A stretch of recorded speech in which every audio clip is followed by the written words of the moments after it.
நபிகள் நாயகம் ஐயாவை பாக்குறதுக்கு ஒரு வயதான அம்மா வராங்க. ஒரு தட்டு நிறைய திராட்சை எடுத்துட்டு வந்து அவர்கிட்ட காணிக்கையாக கொடுக்குறாங்க.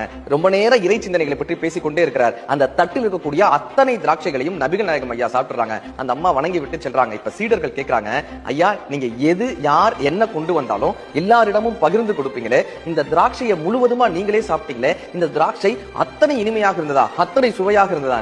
நபிகள் நாயகம் சிரிச்சுக்கிட்டே சொன்னார், இல்லப்பா அந்த திராட்சை ரொம்ப புளிப்பா இருந்தது, சாப்பிடவே முடியாத அளவிற்கு அத்தனை புளிப்பு சுவையோடு இருந்தது.